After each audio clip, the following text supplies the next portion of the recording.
या महाराष्ट्राच्या मातीमध्ये रोवलेली तलवार काढून गुलामगिरीच्या छातडावर बसून त्यांनी प्रहार केला. शत्रूच्या मंडकानं देहाच्या धुंदीनं झुंज करून ज्यांनी स्वराज्य निर्माण केलं, असं अखंड हिंदुस्थानाच्या आराध्य दैवत श्री छत्रपती शिवाजी महाराजांना मानाचा मुद्रा करतो आणि माझ्या मनोगताला सुरुवात करतो. अरे नको नको ज्योतिषा, माझ्या दारी नको येऊ, माझा देव माझ्याकडे, माझा हात नको पाहू. धनरेषेच्या सरांनी तड हाताने पाठायला तेव्हा तुझ्या विचारांचा जरा धनाचा वाटला. म्हणेला शिवाचे नवग्रह तड हाताचे रे गोट्या, बापा नको मारून बापा अशा उड्या कर्या गोट्या. या ओळीवर कविता नाही, तर प्रत्येक खांदीची माणसाच्या हृदयातून उमटणारी एक भावना आहे, एक जागृती आहे. गवळी सांगतात की माझा देव कोणा करतो, कारण त्यांना मातीवर विश्वास होता, नशिबावर नाही. आणि या कवितेच्या ओळीपणात साध्या कवितेचा तोडू देत नाही, तर ते एका खांद्याच्या मातीच्या गाभाऱ्यातून जन्मलेल्या बहिणाबाई चौधरीच्या तोडून जिथे कामाला धर्म लागत नाही आणि श्रमाला जात लागत नाही.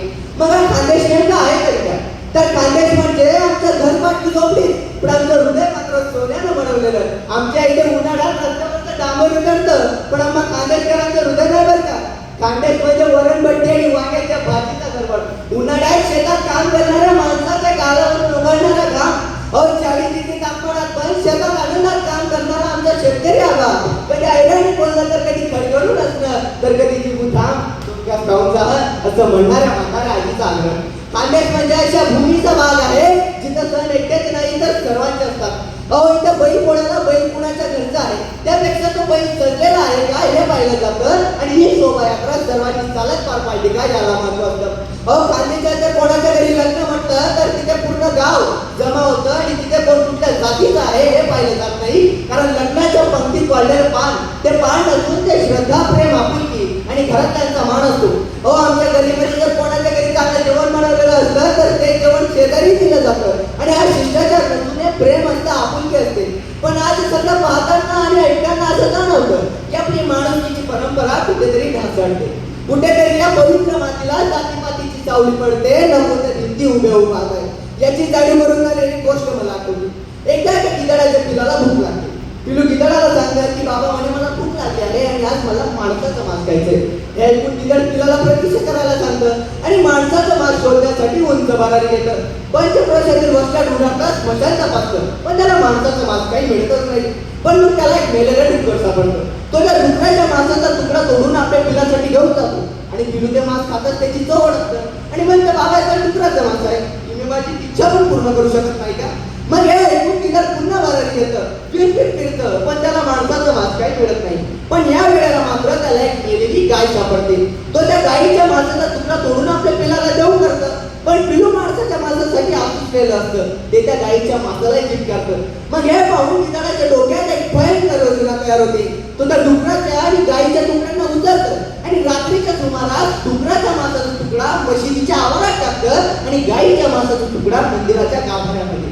मग आता सकाळ होताच लोकांना जाग येतात, दोघेही माणसाचे तुकडे आपापलं काम सफाई करू लागतात. भावना म्हणत त्या डोकी पुन्हा जागी लागतात आणि जागच्या संवारामध्ये प्रेतांचा खच पडतो.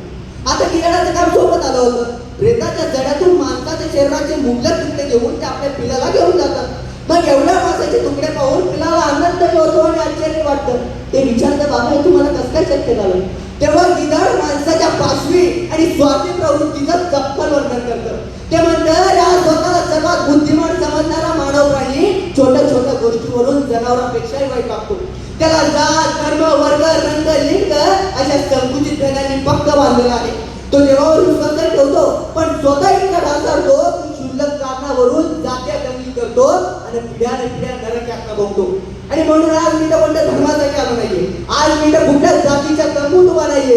आजची माझी मागणी, माझा प्रश्न आणि माझं उत्तर सुद्धा एकच आहे की चुकू नका स्वतःला या जातीपातीच्या बुंदापात, हे सगळं तात्पुरतं आहे. अहो चुकू नका स्वतःला या जातीपातीच्या बुंदापात, हे सगळं तात्पुरतं आहे. पण जी माती आपल्या पायात खेळते, आपल्या डोक्यात उडते आणि म्हटल्यानंतर जाते ते कृप पाहिजे असेल, या खांद्याची माती असणार आहे. म्हणून म्हणावंसं वाटतं जगावं, लढावं, मरावं कशासाठी? अहो जगावं, लढावं, मरावं कशासाठी? त्या धर्मासाठी ना जातीसाठी, या पवित्र खानदेशाच्या मातीसाठी, या पवित्र खानदेशाच्या मातीसाठी. जय हिंद, जय महाराष्ट्र, मणिवासी देश, जय खानदेश.